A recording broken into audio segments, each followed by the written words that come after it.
Okay, question क्या था? Question क्या था? Define disaster, discuss the various vulnerabilities because of which any hazard will get converted into what? Disaster. ठीक है ना? देखिए इस आंसर को सभी लोगों ने मोर और लेस अटेम्प्ट किया है, काफी अच्छा लगा, लेकिन देखिए अप्रोच जो होता है ना आपका, हर रोज अप्रोच चेंज होना चाहिए। उससे क्या होता है, किसी भी प्रकार का आंसर आएगा एक पर्टिकुलर अप्रोच के थ्रू उस आंसर को लिख सकते हैं। तो यहाँ पे इसका अप्रोच क्या होगा, इस पर्टिकुलर आंसर का देखेंगे आप।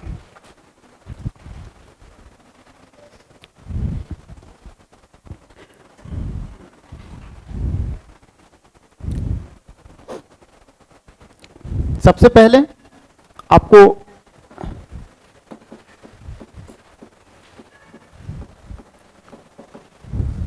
डिजास्टर को डिफाइन करना है। Okay, second is what? Classification of disaster.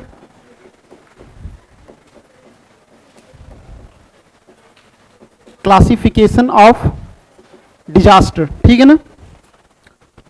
Third is what? Third में आपको जो है ध्यान से देखिए, you have to first of all you have to discuss the different type of vulnerabilities, discuss the various vulnerabilities. मतलब इस आंसर में आपको वेरियस वल्नरेबिलिटीज जो है social, physical, economic, cultural, different vulnerabilities भी डिस्कस करें। Apart from that the other aspect is what? Hazard को किस तरीके से वो डिजास्टर में कन्वर्ट करना है। कुछ लोगों ने क्या किया यहाँ पे, they have defined the disaster, they have classified the different type of disaster, but without discussing the different type of vulnerabilities, what they have quoted the example, so one aspect of the question is missing, तो उनको मैंने date number नहीं दिया है। ठीक है, सो यहाँ पे क्या करना है, सबसे पहले जो है first point, this is the second point, then third point is what? Define vulnerabilities, define vulnerabilities, okay? After that you have to discuss the different vulnerabilities, social, physical, economic, cultural। तो different vulnerabilities जो है फिर आपका social, physical जो यहाँ पे है आपका social, physical, economic and cultural, ठीक है? तो यहाँ पे social आपने डिस्कस किया, पॉइंट लिखा, फिजिकल पॉइंट लिखा, इकोनॉमिक, एनवायरमेंटल, ओके, ये आपने डिस्कस कर दिया। अब कुछ लोग क्या करेंगे, फिर again they are going to quote the case studies, ठीक है ना? तो समय लगेगा, एक्स्ट्रा वर्ड्स आपको लिखने पड़ेंगे। तो इसी के साथ में जो आपने यहाँ पे लिखा है, तो ये जब आंसर आप प्रेजेंट कीजिएगा, ये आंसर आपका हाफ पेजेस में होना चाहिए। कितना? हाफ पेजेस में। उसके बाद हाफ पेजेस में आप क्या कीजिएगा, इंडिया का डायग्राम ड्रॉ कर लीजिए, ठीक है ना? मैं डायग्राम ड्रॉ नहीं करूंगा, और हंसी का पात्र भी नहीं बनना चाहता हूँ। सेफ्टी जोन, मैं वल्नरेबिलिटी जोन में एंटर ही नहीं करूंगा। ठीक है, सो इंडिया का मैप जो है आप ड्रॉ कर लीजिए। ड्रॉ करने के बाद हमें क्या करना है, हजार्ड को डिजास्टर में प्रूफ करना है, ठीक है ना? किस तरीका से होगा। तो अभी हम लोगों ने जब यहाँ पे आंसर को कितना बेहतर रिप्रेजेंट कर सकते हैं, सिस्मिक जोनेशन किया है हम लोगों ने, इज इट? तो यहाँ पे आप जो है सिस्मिक जोनेशन कर लीजिए, और सिस्मिक जोनेशन में जो है आप इंडिया का मैप ड्रॉ किया, वहां पे जोन 5, जोन 4, जोन 3, जोन 2 आपने डिफाइन कर दिया। काफी बड़ा मैप होना चाहिए, इसलिए मैंने कहा कि इसको हाफ पेज में कीजिएगा, ठीक है ना? उसके बाद यहां पे आप जो है थार डेजर्ट को कोट कीजिए, थार डेजर्ट,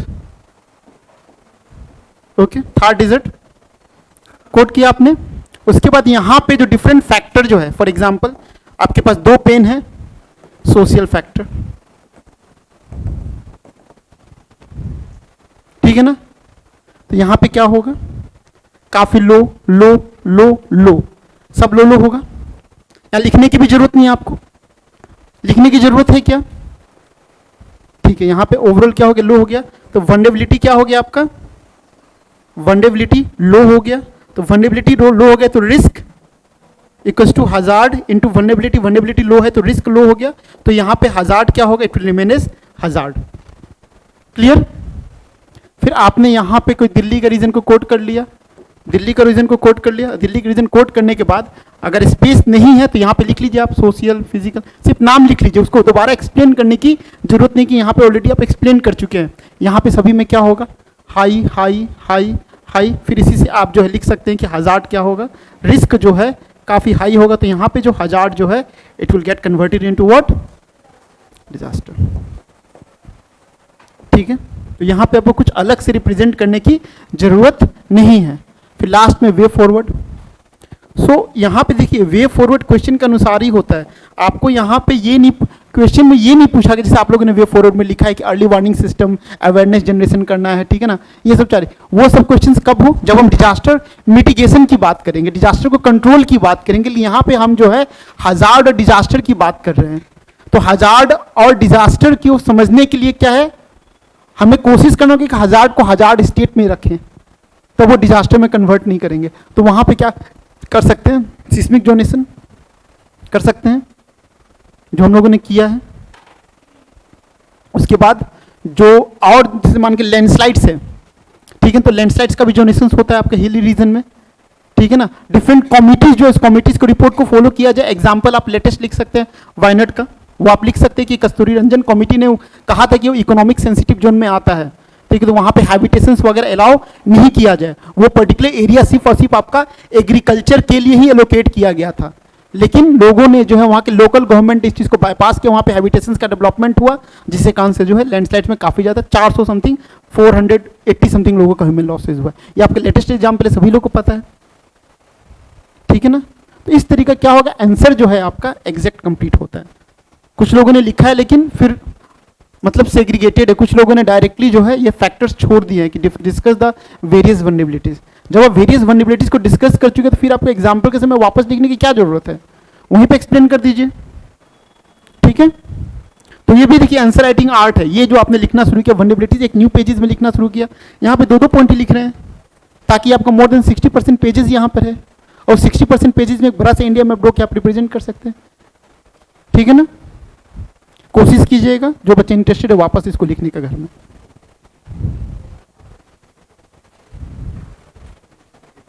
इसलिए मैंने कहा कि आंसर राइटिंग एक आर्ट है। जितना अच्छी तरीका से आप अपने आंसर को डेवलपमेंट करने की कोशिश करेंगे, जितना बेहतर हो। एग्जाम में आपको क्वेश्चन देखने के साथ साथ जो है आपको पता चल जाएगा, जैसे मैथ्स जो होता है, मैथ्स में आप क्वेश्चन को देखते हैं आप साफ पता चल जाता है कि हम नहीं कर पाएंगे या कर पाएंगे, और कर पाएंगे तो भाई अटेम्प्ट करते तो सॉल्व हो जाता है। जब आप बहुत ज़्यादा प्रैक्टिस करते हैं तो आंसर राइटिंग उसी टाइप को आप कंसिडर कीजिए। आपको पता चल जाएगा कि हाँ इस आंसर राइटिंग का अप्रोच इस टाइप का है, तो उसी टाइप से आप आंसर लिखना शुरू करते हैं।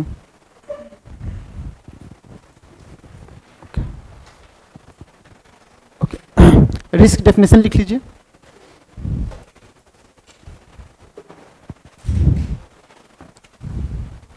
कल कोशिश कीजिएगा कुछ बच्चे आंसर लिख के लेके आए।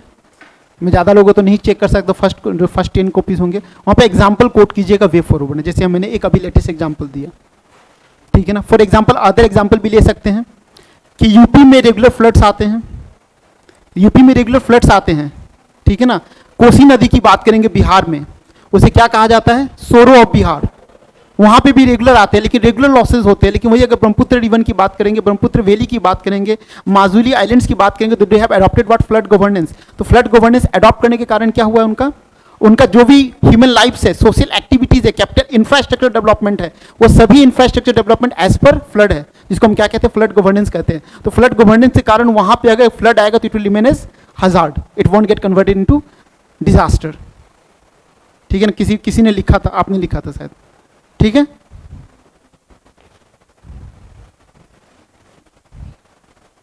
मैंने पहले ही कहा डिजास्टर मैनेजमेंट में जो आप आंसर को कितना बेहतर तौर से लिख सकते हैं, लेकिन खुशी मुझे इस बात की है कि मोर और लेस सभी बच्चे आंसर राइटिंग कर रहे हैं। जब मेरी पहली क्लासेस थी तो मुझे सिर्फ 5 या 6 कॉपी ही चेक करने को मिलता था, उसमें मैं काफ़ी खुश था।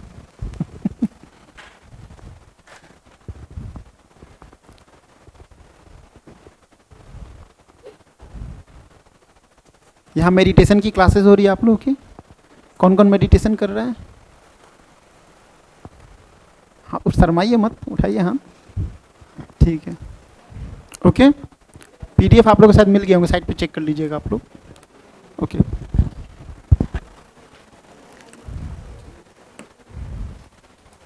नाउ कैपेसिटी की बात करते हैं, ठीक है ना। So capacity can be defined as the combination of all strength, attributes and resources available within the organization, community and society to manage and reduce the disaster risk and strengthen resilience। तो किसी भी, जैसे किसी भी suppose मैंने discuss किया flood से related एक एग्जांपल, ठीक है ना। तो फ्लड से रिलेटेड जैसे मान के चलिए कोसी नदी है, ठीक है, आप लोगों ने पता होगा सोरो बिहार कहा जाता है। क्यों बिहार कहा जाता है? क्योंकि रिवर के बारे में हम लोगों ने देखा था, रिवर के 3 स्टेजेस होते हैं, first stage, second stage, third stage. First stage में क्या होता है? Active cutting. सेकेंड स्टेज में क्या होता है? सेकेंड स्टेज में मियंडरिंग।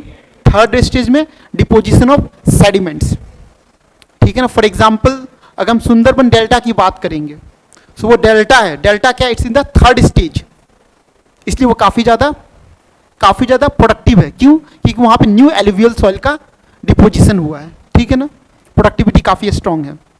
सो अगर हम सोरो बिहार की बात करते हैं तो वहां पे कैपेसिटी का डेवलपमेंट ही नहीं किया गया। अगर रिवर मेंडरिंग कर रहा है तो रिवर मेंडरिंग कर रहा है तो उसके लिए अगर अगर हम फ्लड प्लेन एरिया की बात करें तो फ्लड प्लेन एरिया काफी बड़ा होना चाहिए ताकि उसे सफिशिएंट स्पेस मिल सके कि वो मेंडरिंग करे। लेकिन उसके मेंडरिंग के लिए सिर्फ इतने ही पाथ है, बाकी सारे लोग वहां पे घर वगैरह बना के रखे हैं, ठीक है ना। तो एक बार वो इधर से मेंडरिंग करता है तो इधर फ्लड आ जाता है, एक बार इधर से मेंडरिंग करता है तो वहां पे मतलब कैपेसिटी का सही तरीका से कैपेसिटी डेवलपमेंट नहीं किया गया है, ठीक है ना। लेकिन वही अगर हम बात करते हैं ब्रह्मपुत्र रीजन की बात करते हैं तो ब्रह्मपुत्र रीजन में कैपेसिटी के तौर पे मैंने बताया कि जो फ्लोटिंग हाउसेस बनाए गए हैं, तो फ्लोटिंग हाउसेस क्या है? एक तरह का इंफ्रास्ट्रक्चर है, हाउसेस का इंफ्रास्ट्रक्चर है। वो इंफ्रास्ट्रक्चर को रेजिलेंट बनाएगी, रेजिलेंट मतलब फ्लड में वो इंफ्रास्ट्रक्चर काम कर सके, वहाँ की इकोनॉमिक एक्टिविटीज ही काम करेंगे। तो वहाँ लोकल्स का, वहाँ पे लोकल ट्राइब्स वगैरह काफ़ी ज़्यादा है, तो वहाँ पे क्या होता है, लोग आज भी फिशिंग करते हैं, तो फिशिंग करके आज भी करते हैं। वेजिटेबल्स वगैरह हो गए तो वेजिटेबल्स वगैरह हम लोग फ्लोटिंग वेजिटेबल्स के इस्तेमाल करते हैं।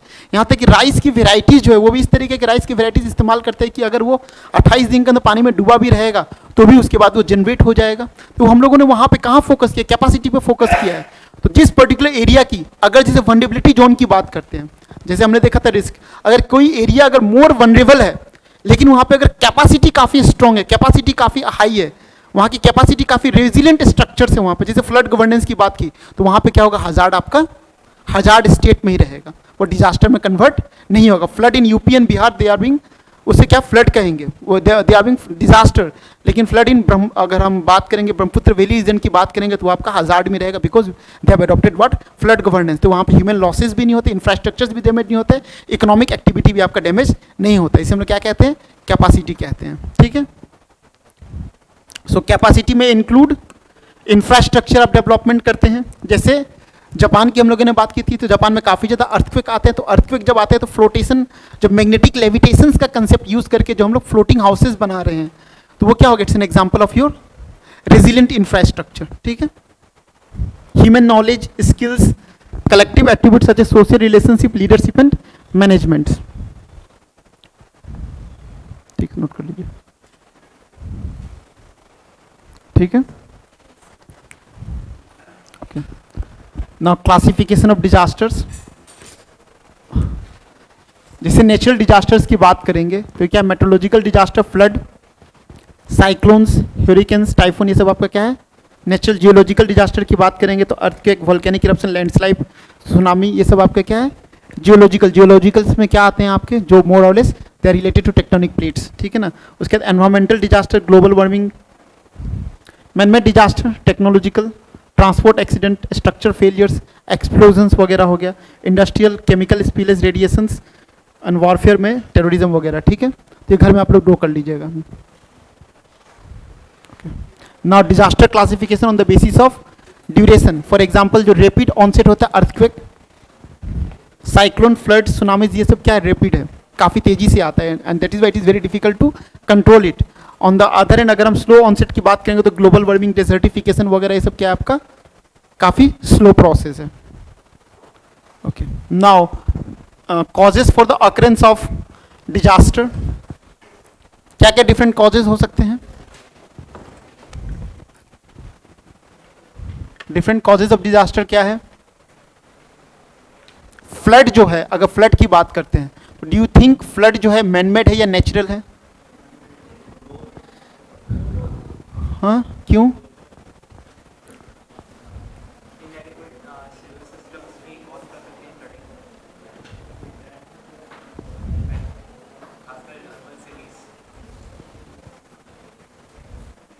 ज्योग्राफी आप लोगों ने स्टडी किया है, तो फ्लड के लिए कौन कौन से फैक्टर्स रेस्पॉन्सिबल हैं? नेचुरल में आएंगे कि मैनमेड में आएंगे कि हाइब्रिड में आएंगे? ठीक है, एग्जाम्पल? यस, तो फ्लड जो है एक्चुअली देखा जाए तो वो आपका नेचुरल प्रोसेस होता है, ठीक है ना। लेकिन फ्लड आपका हजार्ड है कि डिजास्टर में कन्वर्ट होगा, वो it depends upon the vulnerabilities. अब वल्नरेबिलिटीज जो है किसके ऊपर डिपेंडेंट है? कैपेसिटी के ऊपर डिपेंडेंट है, कैपेसिटी इंफ्रास्ट्रक्चर के ऊपर डिपेंडेंट है। जैसे मैंने बताया कि असम में बात करेंगे तो वहाँ फ्लड गवर्नेंस के कारण हम लोग कैपेसिटी जो है रेजिलिएंट बना के रखे हैं, तो वहाँ पे वो हजार्ड स्टेट में ही रहेगा। अगर हम अदर जैसे बात करें, दिल्ली की बात करते हैं तो दिल्ली जो है फ्रिक्वेंटली फ्लडेड होता है। यमुना बैंक आपने नाम सुना होगा। तो यमुना बैंक जो है उसकी अगर हम उस वहाँ पे अगर हम डायमीटर की बात करते हैं, उसकी तो डायमीटर मान के चले कि 30 to 40 किलोमीटर था पहले जो आपका फ्लड प्लेन जो था, लेकिन वो आज सिकुड़ के कितना में आ चुका है? 3 to 4 किलोमीटर। जो यमुना नदी का जो फ्लड बैंक जो है उसकी विड्थ की बात करते हैं, विड्थ पहले कितना था? 30 to 40 किलोमीटर था, लेकिन वहाँ पे बाकी जगह सभी जगह कंस्ट्रक्शन हो चुका है। यमुना बैंक में इंडस्ट्री का सेटअप हो चुका है। BSES यमुना बैंक जो इलेक्ट्रिसिटी सप्लाई करता है उसका डेवलपमेंट हो चुका है। यहाँ तक कि जो वाटर प्यूरिफिकेशन जितने भी प्लांट्स वगैरह है दिल्ली के, वो वहीं पे सेटअप है। और बाकी जो लक्ष्मी नगर एरिया बसा हुआ है, लक्ष्मी नगर पूरी के लक्ष्मी नगर एरिया और निर्माण बिहार एरिया है, वो पूरा का जो पूरा एरिया है वो आपके फ्लड बैंक पे ही बसा हुआ है। सो एक्चुअली वो क्या था? वो आपका जो है flood plain area Yamuna bank का अपना एरिया था, लेकिन यमुना जो है वो सिकुड़ती है, बढ़ती है, उसका एरिया है। अब उस पर्टिकुलर एरिया में अगर हम सेटअप कर रहे हैं, इंडस्ट्रीज़ का सेटअप कर रहे हैं, ठीक है ना, वहाँ पे निर्माण बिहार ये सब एरिया का सेटअप कर रहे हैं, तो वो क्या है? जो फ्लड आएंगे वो क्या होगा? वो उसे हम लोग अर्बन फ्लडिंग कहेंगे। उसे हम लोग क्या कहेंगे? Urban flooding. तो अर्बन फ्लडिंग जो होता है वो क्या होता है? आपका मैनमेड है, ठीक है ना। अब फ्लडिंग का पीछे जो कारण जो है वो कारण क्या है? फ्लडिंग के पीछे जो है सबसे बड़ा फैक्टर क्या है? जैसे चेन्नई के बारे में आपने स्टडी किया होगा। अच्छा, चेन्नई जो है it is being frequently flooded, जिसे हम लोग अर्बन फ्लडिंग कहते हैं। ऐसा क्यों?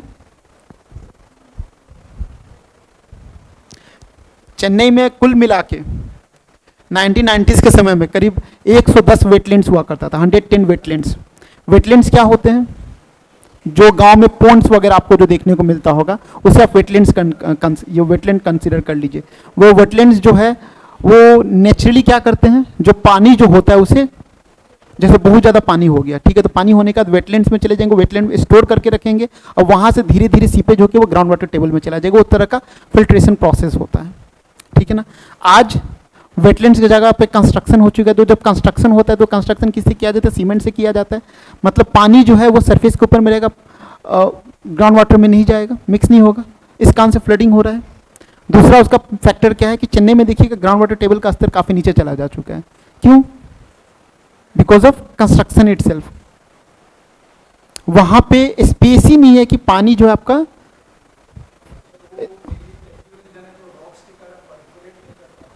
कौन सा प्लेटी रीजन है। देखिए प्लेटी रीजन है, लेकिन वहाँ पे मैंने कहा ना कि नेचुरल वेटलैंड्स हुआ करते थे, 110 नेचुरल वेटलैंड्स थे। वो नेचुरल वेटलैंड्स को एनक्रोच करके वहाँ पे जो सोसाइटीज़ वगैरह का डेवलपमेंट कर लिया गया।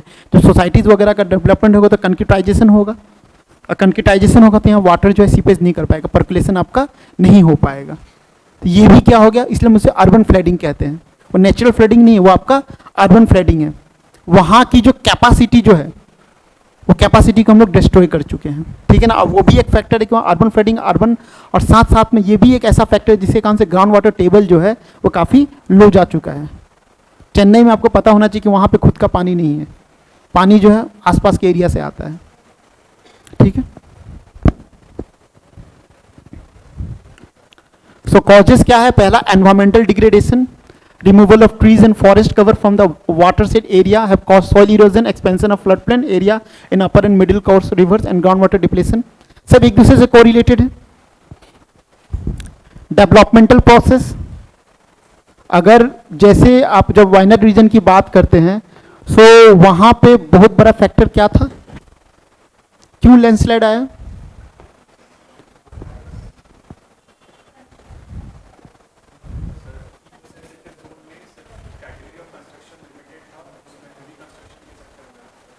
ओके नहीं, और भी कुछ फैक्टर हैं, पॉलिटिकल फैक्टर्स भी हैं वहाँ पे।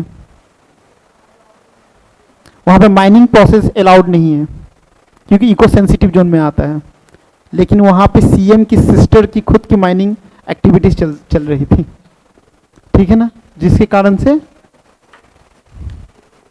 काफ़ी ज़्यादा वो एरिया वनरेबल हो गया, ठीक है। क्यों नहीं कर सकते? Political reason one of the important factor है।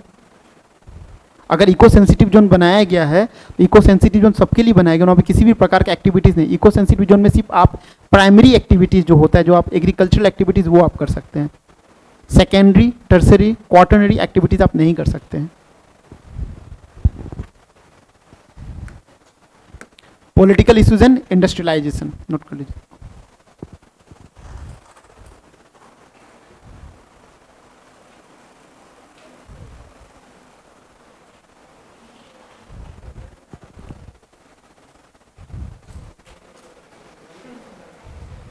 ज्योग्राफी में आप लोगों ने वाटर शेड मैनेजमेंट पढ़ा होगा।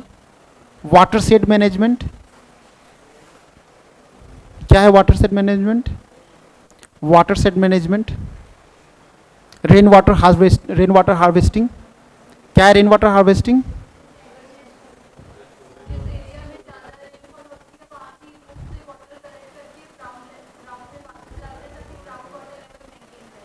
क्यों ये किया जाता है? ग्राउंड वाटर लेवल जो है, ठीक है, जैसे मैंने बताया था कि ग्राउंड वाटर टेबल जो है काफ़ी लो हो चुका है, कहाँ पे? चेन्नई वगैरह में, यहाँ तक कि बेंगलोर में भी। तो वहाँ पे इस बार जो कमिटी बैठी थी, तो कमिटी ने कहा है कि पर्कोलेशन टैंक जो पार्क्स वगैरह में होता है, वहाँ इसका प्रॉपर टर्म होता है एक्वीफायर्स, ठीक है ना। तो जैसे वेटलैंड जो है एक्वीफायर्स का काम करते हैं। एक्वीफायर्स क्या करते हैं? पानी आते हैं उसमें, कुछ देर स्टे करते हैं, फिर धीरे धीरे पानी जो है पर्कुलेट होके फिल्टर्ड होके कहाँ चले जाते हैं? ग्राउंड वाटर में चले जाते हैं। इसको हम लोग क्या बोलते हैं? एक्वीफायर्स भी कहते हैं, ठीक है ना। सो वहाँ पे पर्कुलेशन टैंक का डेवलपमेंट किया जा रहा है। हर एक पार्क में 10 पर्कुलेशन टैंक्स होंगे। पर्कुलेशन टैंक किस तरीके से? ये पार्क है, स्लोप रहेगा, फिर यहाँ पे फिल्टर मतलब एक तरह का फिल्टर रहेगा। फिल्टर से पानी जो है वो ग्राउंड वाटर टेबल में जाना शुरू कर देगा ताकि ग्राउंड वाटर टेबल बढ़ जाए। उसी तरीका से बेंगलोर की बात करेंगे, जो नया जो सिटीज़ स्मार्ट सिटीज़ का डेवलपमेंट किया जा रहा है, तो स्मार्ट सिटीज़ डेवलपमेंट में जो भी सोसाइटीज़ होंगे वहाँ पे आपको वाटर हार्वेस्टिंग करना पड़ेगा। रेन वाटर हार्वेस्टिंग, जो भी पानी होगा वो छत पे कलेक्ट होगा, फिल्ट्रेशन प्रोसेस के थ्रू वो नीचे आएगा, नीचे आके फिर वो पर्कुलेशन टैंक्स होते हैं, पर्कुलेशन टैंक के थ्रू वो ग्राउंड वाटर में चला जाएगा। इसको हम लोग क्या कहते हैं? वाटर रिचार्जिंग कहते हैं। इसे क्या कहते हैं? वाटर रिचार्जिंग कहते हैं। ये सारे कंसेप्ट को आप कहीं ना कहीं इंटीग्रेट कर सकते हैं, ठीक है। डन।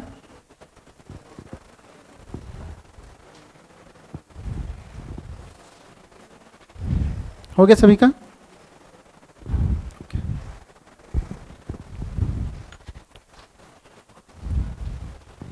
सो डिजास्टर मैनेजमेंट साइकिल। सो डिजास्टर मैनेजमेंट साइकिल में क्या आते हैं? डिजास्टर मैनेजमेंट साइकिल 3 स्टेज से बना होता है। पहले प्री डिजास्टर हमें क्या क्या एक्टिविटीज करना होता है?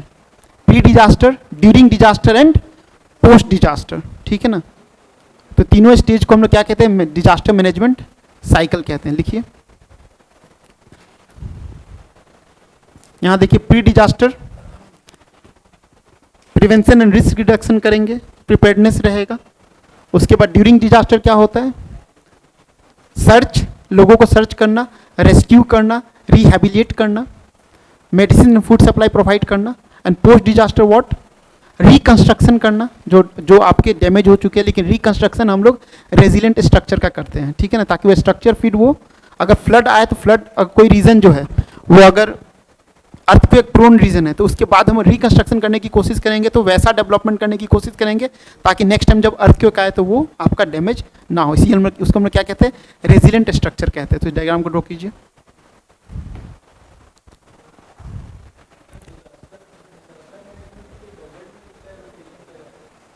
डिपेंड करता है उसमें नेक्स्ट, हाँ 5 ईयर्स पे, 5 ईयर्स। मुझे कल कुछ बच्चे जो है छत्तीसगढ़ का रीजनल अप्रोच स्टडी करके बताइएगा। एक मैं टास्क दे रहा हूँ, ठीक है ना।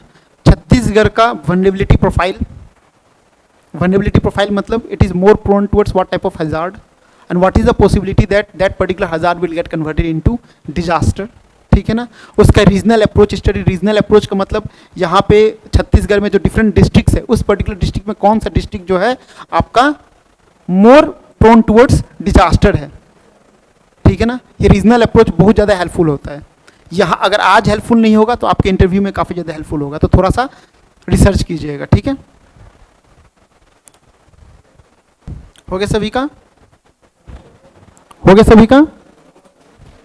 डिजास्टर मैनेजमेंट मेंस के लिए जो मेरे जो नोट्स बनेंगे उस नोट्स के अलावा आपको किसी भी सोर्स फॉलो करने की जरूरत नहीं है। बस जो मेंस के समय जो करंट अफेयर मॉड्यूल जो निकलता है उसमें 5 से 6 डिजास्टर्स कवर किए जाते हैं, उसको कवर कर लीजिएगा, that will be sufficient.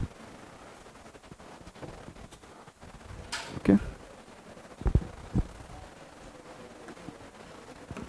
So before a disaster, pre disaster हम क्या करते हैं, it includes activities taken to reduce human and property loss caused by the potential hazard, ठीक है ना। For example carrying out awareness campaign, strengthening the existing weak structure, preparation of the disaster management plans at household and community level। जो mitigation strategies में हम लोग क्या करते हैं, रोकने के लिए क्या करते हैं, सपोज किसी भी पर्टिकुलर एरिया को कंसीडर कीजिए, देखो more prone to disaster, disaster आने के पहले हम लोग प्रिपेयरनेस करते हैं। फॉर एग्जांपल आप अगर फ्लड की बात कर रहे हैं, आपको पता है ये area more prone to floods है, तो आप क्या करेंगे वहाँ पे, अगर रिसर्च करने की कोशिश करेंगे, अगर फ्लोटिंग वेजिटेबल्स मार्केट में अवेलेबल है तो अवेयरनेस फैलाने की कोशिश करेंगे कि अगर फ्लड आने वाला है उसको आप और बेहतर तौर से लिख सकते हैं कि आज हमारे पास जो है अवेयरनेस, हमने सुपर कंप्यूटर्स के बारे में पढ़ा था, मिहिर एम प्रति सुपर कंप्यूटर्स के बारे में पढ़ा था, जिस जो एक्यूरेसी जो होता है मोर देन आपका 86% एक्यूरेसी आज जो डाटा डिलीवर्ड होता है, ठीक है ना। आज हमें आलिनो नालिनो बहुत पहले ही पता चल जाता है, उसके इफेक्ट देख के हम बता सकते हैं कि ये पर्टिकुलर एरिया आपका जो है वो वहाँ पे आपका फ्लड आएगा कि ड्रॉट रहेगा। अगर फ्लड आने की संभावना है तो वहाँ पे हम लोग जो है आपका फ्लोटिंग वेजिटेबल्स इंट्रोड्यूस कर देंगे, जो उस पर्टिकुलर एरिया में आता है, जो जोनेशन जो होता है उस पर्टिकुलर एरिया में जो स्ट्रॉन्ग हाई जोन में आता है जहाँ फ्लड आएगा वहाँ पे हम फ्लोटिंग हाउस इंट्रोड्यूस कर देंगे, फ्लड गवर्नेंस इंट्रोड्यूस करेंगे, वहाँ पे सेफ्टी के लिए बोट्स वगैरह अरेंज करके रखेंगे, ठीक है ना। सैनिटेशन सिस्टम जो है वो हम कहाँ डेवलपमेंट करेंगे, हिल्स वगैरह पे डेवलपमेंट करेंगे, ताकि जो है एपिडेमिक में कन्वर्ट ना हो जाए। दीज आर व्हाट, प्रिपेयर्डनेस है, मिटिगेशन स्ट्रेटेजीज है, ठीक है ना। लिख लीजिए, हो गया, ओके लिख लीजिए। तो ड्यूरिंग डिजास्टर क्या करते हैं, search rescue operation, providing food water and medicine supplies. याद रखिएगा WHO का एक रिकमेंडेशन है, जहाँ पे भी अगर डिजास्टर आता है वहाँ मिनिमम लोगों को 3 लीटर्स ऑफ वाटर दिया जाता है, 3 लीटर पानी में मिनिमम रेगुलरली उनको प्रोवाइड करना है, ठीक है।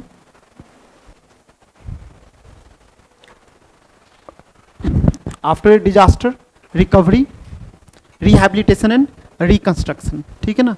Involve a set of policies tools and procedure to enable the recovery of the continuation of vital technology infrastructure and systems. Rehabilitation, जो भी चीज़ डिस्टर्ब है उसको रिहैबिलिट करने की कोशिश करते हैं। रिकंस्ट्रक्शन मतलब जो भी इंफ्रास्ट्रक्चर डैमेज हुआ उसको रिकंस्ट्रक्ट करने की कोशिश करते हैं। लेकिन अगर एक बार डिजास्टर हो चुका है तो उसको जब रिकंस्ट्रक्ट करते हैं तो रिकंस्ट्रक्शन एज पर जो वल्नरेबिलिटीज प्रोफाइल जो है उसके अनुसार, जैसे कोई पर्टिकुलर एरिया अर्थक्वेक प्रोन है तो वहाँ पे हम जो इंफ्रास्ट्रक्चर डेवलपमेंट करेंगे वो हम अर्थक्वेक को देखते हुए करेंगे, उसको हम लोग क्या कहते हैं, रेजिलेंट इंफ्रास्ट्रक्चर डेवलपमेंट करते हैं, ठीक है ना।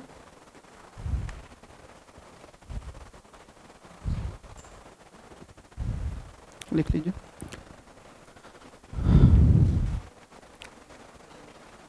ओके, हो गया। सो 2 क्वेश्चन देना आप लोग को, लिख लीजिए, एक घर में आप लोग नोट डाउन कर लीजिएगा। पहली क्लासेज में कोशिश करता हूँ कि बच्चे नोट्स बनाएं ताकि वो क्या हो जाए, बाध्य हो जाए कि हर एक क्लासेज में नोट्स बनाएं, ठीक है ना। 2 क्वेश्चन लिखिए आप लोग।